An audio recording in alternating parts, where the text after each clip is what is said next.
안녕하세요. 책데이트 시간입니다. 오늘 소개해드릴 책은 주얼리 업계의 황금손, 이재호 회장님의 성공 철학을 담은 필연적 부자라는 책입니다. 이재호 지음 샘 앤 파커스에서 나온 책입니다.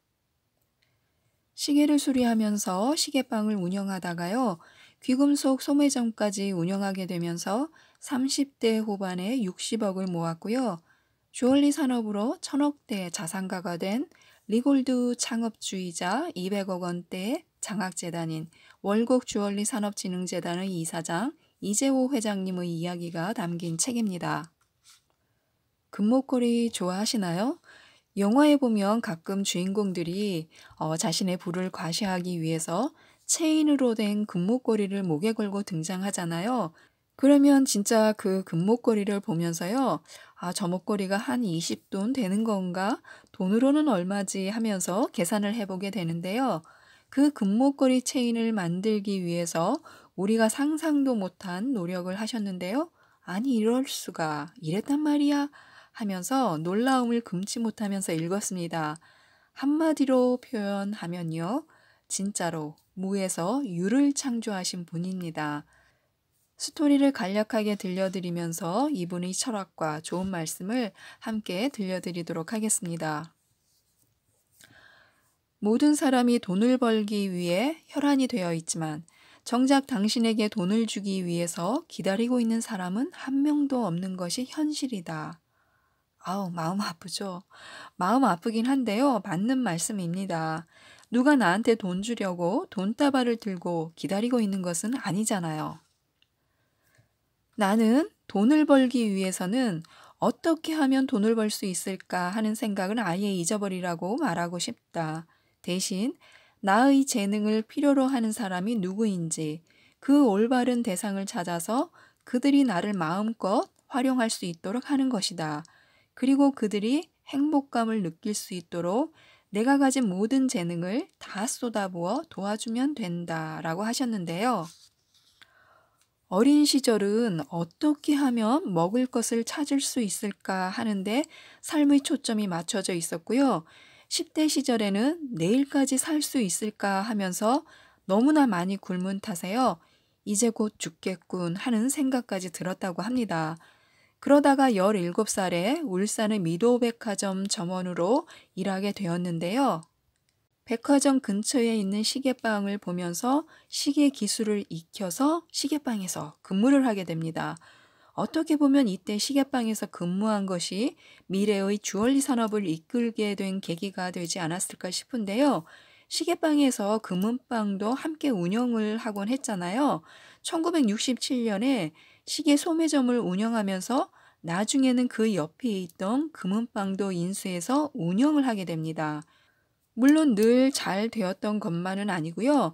시계 사업이 잘 되는가 하면 2번씩 도둑을 맞아서 또 실패를 해서 고향에 내려가곤 했습니다. 그런 우여곡절을 겪고 나서 나중에 세상에서 최고로 예쁜 목걸이를 만들겠다고 결심을 하게 됩니다. 그 예쁜 목걸이를 목에 걸고 행복해하는 사람들 모습을 보고 싶어서요. 타인에게 기여가 되는 일을 가장 먼저 찾아보길 권한다. 당장은 와닿지 않겠지만 어느 순간 인생이 좋은 방향으로 나아가고 있다는 것을 깨닫게 될 것이다. 지금까지 내가 살아본 바에 의하면 눈앞의 일이 고통스럽더라도 앞으로 좋아지는 것이 확실하다면 두말할 필요도 없이 그 고통을 감수해내야 한다. 눈앞의 고통을 피하고 순간의 즐거움을 쫓다 보면 마지막에 이르러 피할 수도 견딜 수도 없는 더 큰 고통을 맞이하게 되기 때문이다. 고통이 오더라도 즐거움으로 바꾸려고 노력하면 인생도 바뀌게 되어 있다. 세상에서 가장 예쁜 목걸이를 만들겠다고 결심 이후에요. 목걸이를 팔러 왔었던 영업 직원한테 서울 방배동 어딘가에서 목걸이 체인을 만든다는 그런 얘기를 듣습니다. 그리고는 곧바로 부산에서 서울로 올라가게 되죠. 하지만 기술을 가르쳐 달라고 한다고 쉽게 알려주지는 않잖아요. 결국 체인 공장 사장한테 획기적인 제안을 한 후에 공장에서 체인 기계의 작동법과 목걸이 만드는 원리를 배웁니다. 그리고 기계들을 주문해서 부산 공장에 설치를 하지만요. 보는 것하고 내가 직접 하는 것하고는 차이가 많이 나잖아요. 8개월가량 고생하고 나서야 겨우 목걸이가 나왔지만요. 일본이나 이탈리아 제품과 비교를 하면 제품이라고 할 수가 없었다고 합니다. 그래서 또 어떻게 하면 예쁜 목걸이를 만들까 이렇게 고심하고 있던 차에요. 이번에는 결핵에 걸리게 되고요. 병원에 실려가게 됩니다. 하지만 병원에서도 이 목걸이 생각뿐이었고요. 아내가 가져다 준 일본 카탈로그를 보고서는 일본에 가서 제품을 만드는 기술을 배우겠다고 결심을 합니다. 그리고 병원에서 나와 일본어를 배우기 위해서 학원에 반년쯤 다녔을 때예요. 일본어 선생님으로부터 일본의 기술도 결국 이탈리아가 근원지이므로 이탈리아 가는 게 낫다는 말을 듣게 됩니다. 그래서 이제는 이탈리아에 가서 기술을 배우면 되겠다 생각했는데요. 여권이 안 나온다니 이게 무슨 말입니까? 1987년 6월 이전까지는요.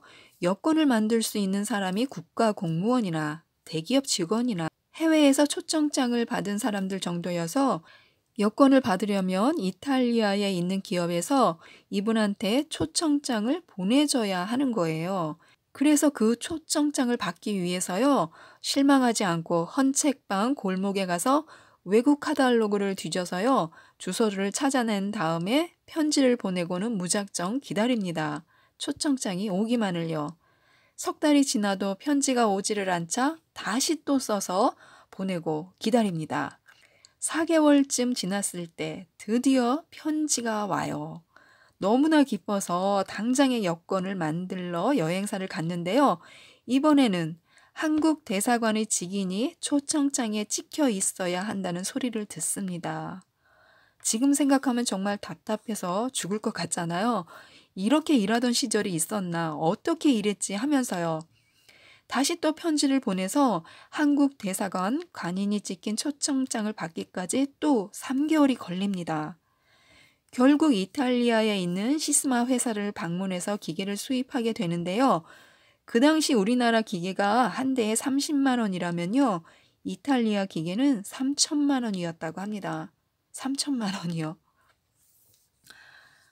이 정도로 기술 차이가 이렇게 컸던 거죠. 우리나라랑 이탈리아랑 이렇게요.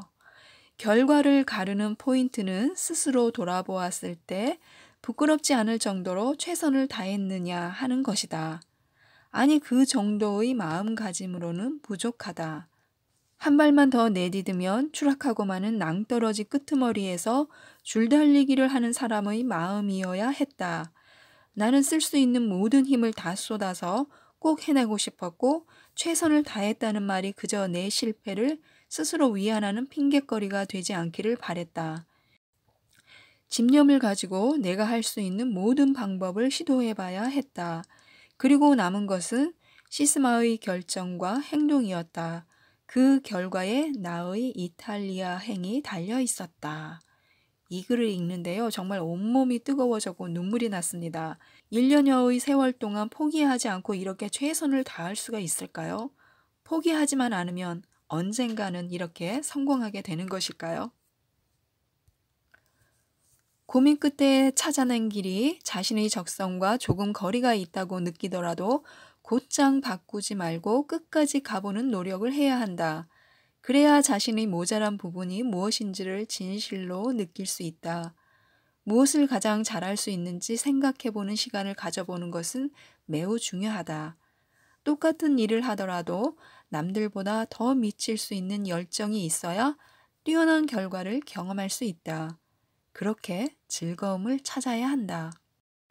내가 즐겁게 일을 할 수 있어야 능률이 오르고 기여할 수 있는 기회도 더 많아진다.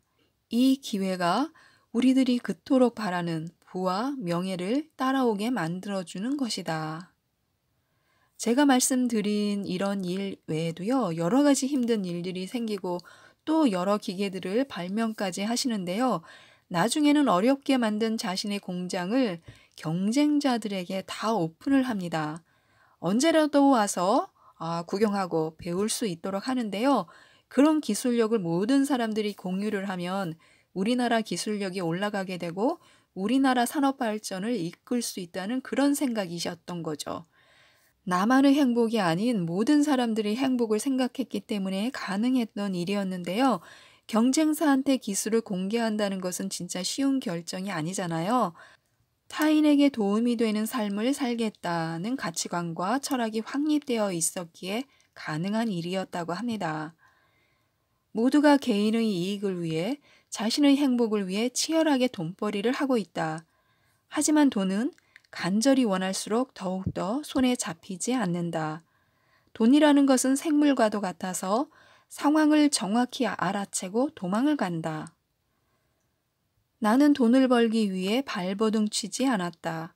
오직 남에게 기여하는 것을 행복으로 알고 일했다. 그러다 보니 엄청난 돈이 부산물로 생겼고 사람들이 말하는 부자가 되어 있었다. 나는 돈을 택한 게 아니라 남을 돕는 삶을 택해서 스스로가 행복한 삶을 만든 것이 너무나 다행스럽다. 돈이 목적이 된다면 그 돈은 계속 불어나지 않는다. 결국은 타인에게 도움이 되고 신뢰가 쌓여야 부가 지속될 수 있다.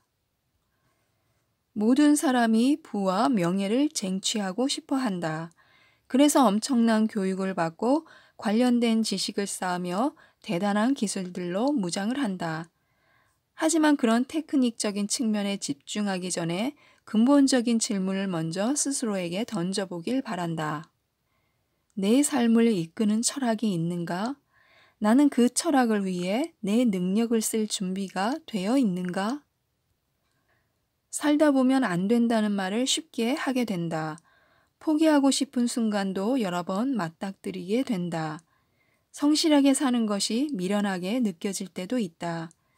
하지만 삶의 매 순간 관객들이 지켜보고 있다는 생각으로 정직함을 잃지 말고 끝까지 나아가길 바란다.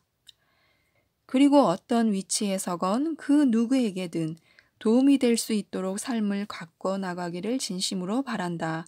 그러다 보면 어느새 돈과 행복을 모두 거머쥔 자신을 발견하게 될 것이다. 내가 직접 경험한 것이므로 이것은 틀림없는 진리다. 삶은 어느 시대나 누구에게나 쉬웠던 적이 없다. 또한 조건을 완벽하게 갖춘 채로 우리에게 오지도 않는다.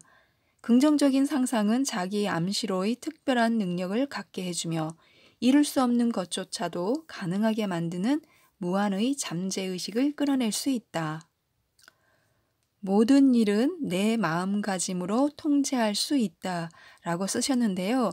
내 마음가짐을 내가 통제할 수 있는 사람만이 성공할 수 있는 게 아닌가 싶었습니다. 자신의 마음을 통제하지 못해서 하루에도 몇 번씩 무너지는 사람들이 얼마나 많은가요? 게임하고 싶어서, 드라마 보고 싶어서, 조금 더 자고 싶어서, 놀고 싶어서 우리는 수많은 유혹에 스스로를 통제하지 못하고 계획과 결심을 무한 반복하게 되는데요. 자신만의 이익이 아니라 돈을 벌기 위해서가 아니라 남을 위한 행복을 먼저 생각한다면 회장님처럼 스스로 통제할 수 있는 힘을 얻게 되지 않을까 싶었습니다. 남을 먼저 위했더니 돈과 성공과 명예가 저절로 따라왔다고 하신 말씀을 가슴에 새기면서요. 많은 분들이 이 책을 읽어보시고 이재호 회장님의 성공 철학을 눈여겨 담아두셨으면 좋겠습니다. 제가 들려드린 이야기는 100분의 1도 되지 않기에요. 꼭 책으로 만나셨으면 좋겠습니다. 이상 책데이트였습니다. 감사합니다.